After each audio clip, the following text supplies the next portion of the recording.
अवतल दर्पण में प्रतिबिंब निर्माण की फर्स्ट कंडीशन अपन पहले ही पढ़ चुके हैं कि जब वस्तु कहाँ पर रखी है, अनंत पर रखी है। कहाँ पर रखी हुई है? अनंत पर रखी हुई है। ये वाली कंडीशन अपन पहले पढ़ चुके हैं।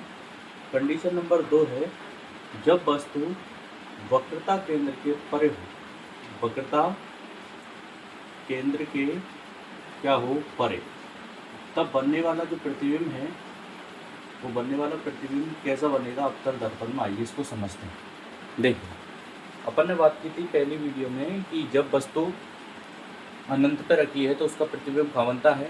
तो जब वस्तु अनंत पर रखी है तो उसका प्रतिबिंब मुख्य फोकस पर बनता है।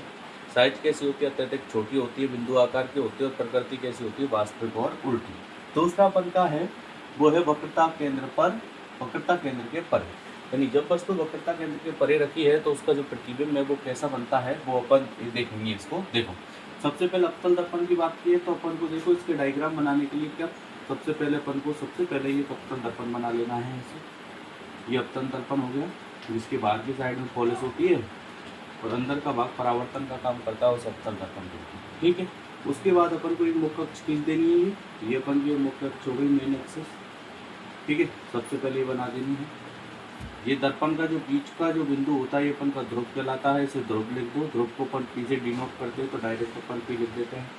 फिर अपन थोड़ा सा इसको एडजस्ट करके नहीं यहाँ पे एक बिंदु लगाते हैं, इसे कहते हैं वक्रता केंद्र सी। और वक्रता केंद्र सी और ध्रुव पी के बीच में जो एक बिंदु होता है उसे कहते हैं मुख्य फोकस। ऐसे सबसे पहले ये अपन को डायग्राम बना लेना है। ठीक है, जिसमें सबसे पहले क्या करना है अपन को, एक अवतल दर्पण बनाना है, उसकी मुख्य अक्ष लेनी है। ठीक है, ये वक्रता केंद्र लेना है और ये जो बीच का बिंदु है ये इसका ये कहलाएगा ध्रुव, और ध्रुव और वक्रता केंद्र के बीच में जो बीचों बीच बिंदु होगा वो इसका कहलाएगा मुख्य फोकस। ठीक है, अब अपन बात करते हैं इसकी कि वस्तु खा रखी है वक्रता केंद्र से परे। वस्तु खा रखी है वक्रता केंद्र से परे, तो देखो ये वक्रता केंद्र है। मान लो वस्तु वक्रता केंद्र से परे यहाँ पर रखी हुई है। ठीक है, तो इसके द्वारा जो बनने वाला प्रतिबिंब वो कैसा बनेगा। प्रतिबिंब निर्माण के लिए अपन को याद रखना है वस्तु से दो प्रकाश की किरणें ले जानी है और दो प्रकाश की किरणें एक दूसरे को जहाँ पर काटेंगी या जहाँ पर प्रतिच्छेदित करेंगी वहीं वस्तु का प्रतिबिंब बनेगा। तो देखते हैं, देखो सबसे पहले एक प्रकाश की किरण मुख्य अक्ष के समांतर, तो ये अपन की मुख्य अक्ष है और इसके समांतर एक कोई प्रकाश की किरण अपन गुजारते हैं। तो देखो ये गई इसके समांतर। आपको पता है कि जो प्रकाश की किरण मुख्य अक्ष के समांतर आती है वो परावर्तन के पश्चात कहाँ से गुजरती है, फोकस से गुजरती है। तो ये फोकस से गुजर रही है। ठीक है, दूसरी प्रकाश की किरण अपन को वहाँ से गुजारनी है जो बिंदु अपन को पहले पड़ रहा है। अगर फोकस पहले पड़ रहा है तो फोकस, और वक्रता केंद्र पहले पड़ रहा है तो वक्रता केंद्र।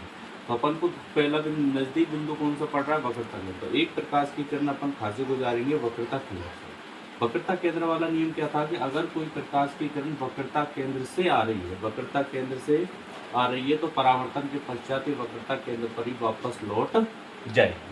तो आप इस कंडीशन में अगर कोई प्रकाश की किरण वक्रता केंद्र से आती है तो परावर्तन के पश्चात इस वक्रता केंद्र पर ही वापस लौट जाएगी।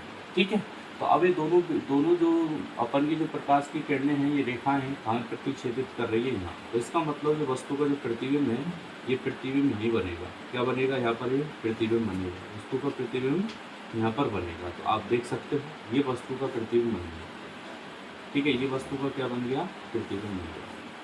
तो अब इससे अपन को क्या परिणाम निकलेंगे, देखो सबसे पहले अपन इसमें बात करेंगे कि अपन का जो प्रतिबिंब है क्या है, प्रतिबिंब। तो प्रतिबिंब की क्या है, देखो सबसे पहले अपन बात करते हैं किस चीज़ में, प्रतिबिंब। तो प्रतिबिंब की स्थिति क्या है, प्रतिबिंब की स्थिति तो आपको दिख रहा होगा इसमें साफ साफ, इसमें स्पष्ट दिख रहा है कि जो प्रतिबिंब है वो प्रतिबिंब कहाँ बना है, वक्रता केंद्र और मुख्य फोकस के बीच में बना है। प्रतिबिंब कहाँ बना है, वक्रता केंद्र और मुख्य फोकस के बीच में। तो जब वस्तु वक्रता केंद्र के परे रखी है तो हमेशा प्रतिबिंब कहाँ बनेगा, ये वक्रता केंद्र और मुख्य फोकस के बीच में। तो अपन लिख सकते हैं सी व एफ के मध्य, सी व एफ के मध्य। ये अपन को याद रखना है, सी और एफ के क्या बनेगा, मध्य में बनेगा। ठीक है, दूसरी अपन बात करते हैं इसकी साइज की। क्या इसकी करते हैं, साइज यानी आकार। तो इसकी साइज की अपन बात करते हैं तो देखो साइज आपको नजर आ रहा है, ये तो अपन की कोई वस्तु है। ठीक है, इस वस्तु को आप दर्शा दो ए और बी, ये कोई वस्तु है और ये प्रतिबिंब बन रहा है। तीर का निशान इसमें नीचे है तो ए डैश नीचे आएगा और ऊपर आएगा बी डैश। ठीक है, ऐसे अपन प्रतिबिंब को दर्शा देते हैं।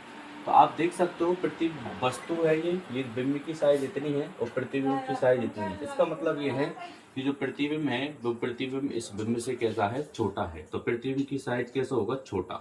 प्रतिबिंब कैसा होगा, छोटा। किससे छोटा, वस्तु या बिंब से कैसा होगा, ये छोटा होगा, ठीक है, क्योंकि अपन को दिख रहा है छोटा बना है, वस्तु बड़ी है।